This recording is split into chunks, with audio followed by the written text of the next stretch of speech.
Ladies, gentlemen, and Harajam of all ages, with Season 1 now entering full swing, of course there are some people still waiting for 1.1.1 to drop next week, but there are a ton of people actually playing the game right now, and while some people have reached the endgame, the vast majority of us are still working our way through it, and as such I thought now would be a great time to do another little collection of tips on how to increase your power and general things to keep in the back of your head as you continue your journey onwards and upwards through your leveling adventure. First and foremost, we should talk about the big mechanic of Season 1 a little bit in more detail, which is the Malignant hearts. Now that players have gotten their hands on these, we have a much better idea of which ones are good and which ones are just not. And so quite simply, I'm going to give you a bit of a quick breakdown on which ones to aim for while collecting, just which ones to actually keep inside of your stash rather than the ones that you'll want to salvage. I'll go through the generally really solid hearts. If I don't mention a heart here, it doesn't mean that it's absolute trash, but it does mean it's just not really one that's important as a whole. Tempting Fate is an interesting one because it is both incredibly good and particularly bad depending on your build and your stats. Enhanced critical damage, reduced damage on non-critical hits. The main caveat to this heart is that the crit damage is additive, whereas the damage reduction for non-crits is a multiplier, meaning at base values the crit damage increase is actually pretty big. It brings your crit modifier from 1.5 times, which is the base, to 2.1 times even on a minimum roll. It loses value quickly as you get more stats in your build though. The thing is, even a maximum roll of 80% bonus additive crit damage in a build that has 100% crit chance if you have no other source of crit damage additives, this brings your multiplier from 1.5 times to 2.3 times, which is around a 53% damage increase on your crits, which sounds great, right? Well, let's count in some actual stats that most people will probably have. Let's say your build reaches around 250% crit damage modifiers from your gear, which is high but manageable. This makes crits do 3.5 times your normal damage. If you then add 80% on from Tempting Fate, it goes up to 4.3 times normal damage, which at that point is only about a 23% increase on your crit damage than it was without Tempting Fate. Less than half of the value that it has at base crit modifiers. Again, this is because the damage gain here, the crit damage that it gives you, is additive. All of this to say, a well-rolled Tempting Fate is pretty good early on in the mid-game when you have no real gear, no real other crit damage stats in your build, when it can be the vast majority of your crit damage stat in that situation. But as you get further into the end game, as you start building gear with crit damage on it, its value diminishes significantly. So, to sum it up, Tempting Fate is really good if you get it early in a build that has high natural crit chance and built in the way that it plays, like a Landslide Druid for example, which just gets tons of guaranteed crits, but it becomes really not good near endgame and just gets totally outclassed by most other hearts that could take its slot at that point. Then we have the Revenge heart. This is the king of the brutal hearts. It reduces damage taken by 10 to 20% just straight up. If you get a perfect roll of 20%, that is essentially the equivalent of having the aspect of might permanently active, except it also stacks with the aspect of might for even more reduction. On top of that, when you use a defensive skill, it shoots out your damage taken as damage done to enemies, so it's just super top tier. Then an interesting tip that I have that likely won't affect anyone until really late in the game, but there's the existence of the Determination heart. This heart reduces resource burn effects against you by a massive amount, while also increasing your resource generation.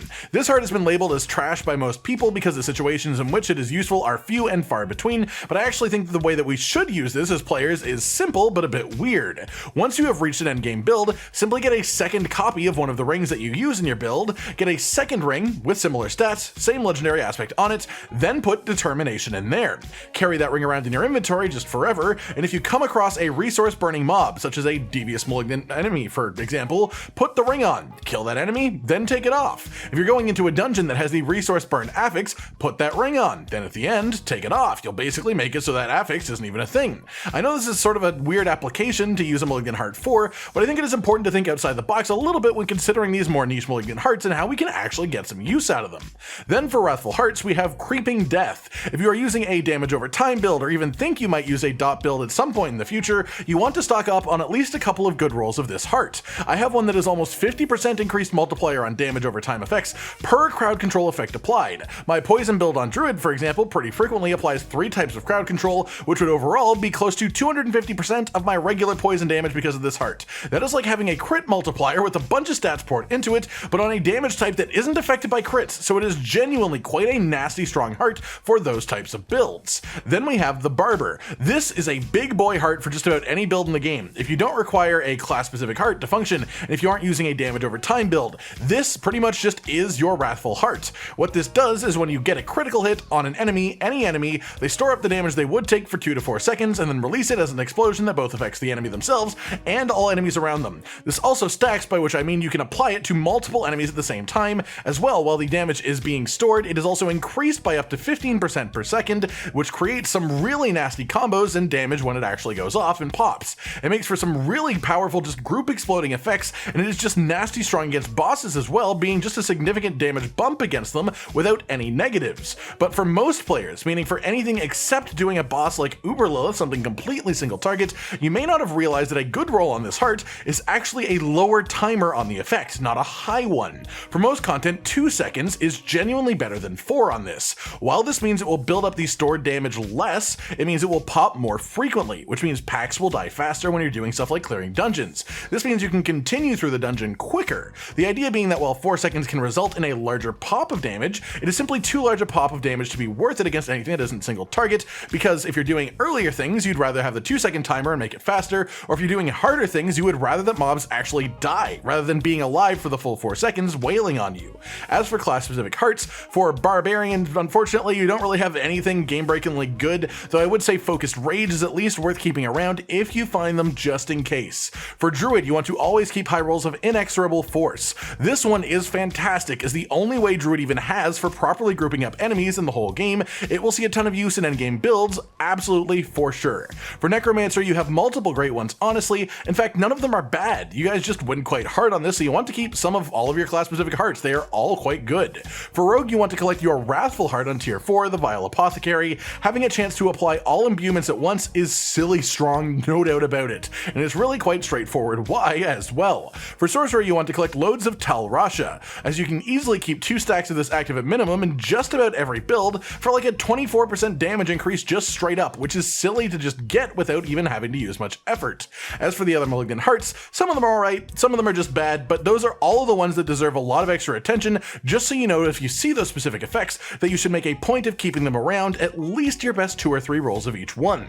Aside from that, I've got some more general power increasing tips for the mid-game section, and the first thing that I have to say is stop being so stingy about upgrading your gear. Something I am increasingly noticing is the second that people reach World Tier 3, they're just becoming super worried about upgrading or changing out their gear to anything that isn't 3 out of 4 or 4 out of 4 perfect affixes for their intended build. I think a big part of this is people being used to having that mentality for endgame, because that's what we ended up with. But you have to remember that a 4 out of 4 perfectly rolled piece of gear is less than a 0.1% chance to drop at any given point. And that isn't even considering good rolls on those affixes. That is just the chances of having the right 4 affixes in the first place. If you find a 3 out of 4 that you can roll enchants on, that is incredibly good. But even if you find a 2 out of 4 with the potential to roll it into a 3 out of 4, that's an extremely solid item in the mid game, and you should absolutely use it. Because I see plenty of people just sitting on whatever ragtag collection of items they first used for a build early on, refusing to upgrade into a 2 out of 4 because it isn't a 3 out of 4 or a 4 out of 4. So all that to say, stop being so endgame focused when your character is in the mid game.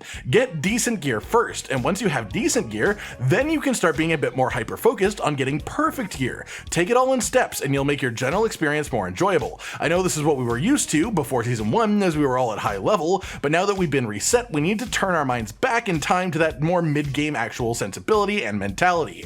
Then I have a big one to remind people of, a very important note.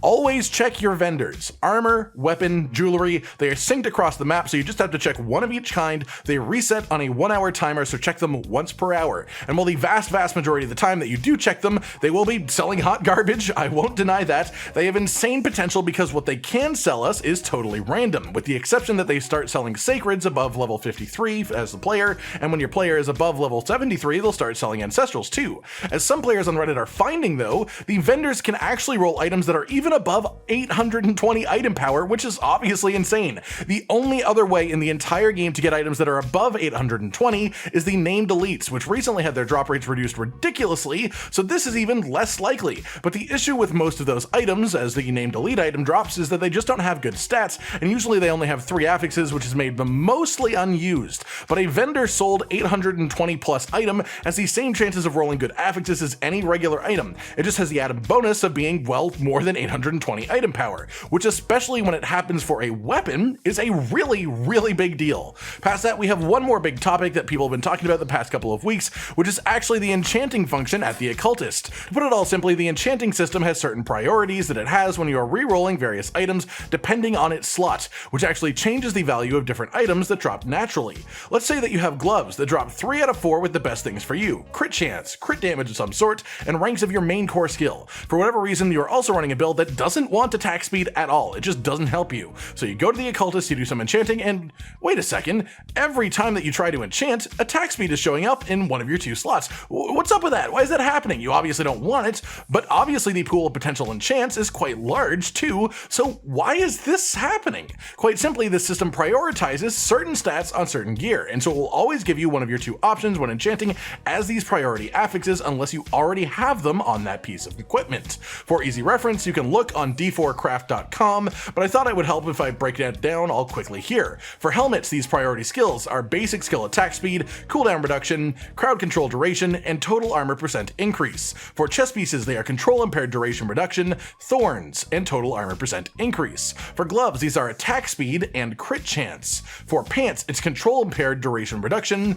dodge chance, and dodge chance against close enemies, as well as potion capacity, potion drop rate, thorns, and total armor percent increase. There's a lot for pants. For boots, these are dodge chance or dodge chance against distant enemies. For amulets, it's control impaired duration reduction, cooldown reduction, crowd control duration, thorns, and total armor percent increase. For rings, it is only crit chance, which is why you may notice if you get rings without crit chance and then try to enchant them, they will almost always immediately roll crit chance as an option. Then for weapons of all kinds, the only priority stat is your class's main stat, so strength, dexterity, willpower, or intelligence depending on what you're playing. For shields and offhands like totems or focuses, it is basic skill attack speed, cooldown reduction, crit chance, and crowd control duration. And that's it for all the different item types and their priority affixes for enchanting, so quite simply, take all of that into account when you're considering if an item that drops for you is good or not. If it is missing one of those stats but has really good stats otherwise, chances are far higher that you'll actually be able to enchant into having the missing affix if it's a priority one. If it has some of those affixes, but the thing that you really want on it isn't in the list of priorities, you will have a much harder time making that come up through enchanting. For example, if you want damage reduction while injured to run a low life build, your chances of actually rolling that through enchants are incredibly low compared to any of the priority stats, so you're actually way better off finding any random piece of gear that already has injured damage reduction on it and rolling for the other stat that you would want instead. And that just about does it for today, everyone. A collection of tips to help increase your power and things to keep in the back of your mind to make gearing up much easier as we continue to progress through Season 1 for Diablo 4. I hope you've enjoyed this video, and I hope it helped you out in some way, shape, or form. Like if you liked the video, subscribe to the notification bell for more, and most importantly, ladies and gentlemen, until next time, stay sweet. Josh, Cotton, and Hollow with the videos, dropping the humor like a hammer on your tippy toes, bringing entertainment on a daily arrangement to take our insanity and turn it into entertainment. Yes, I said entertainment twice, to reiterate that it is nice to look into your faces on a mostly daily basis when you let us in your homes to make the whole world a stage. Goodbye.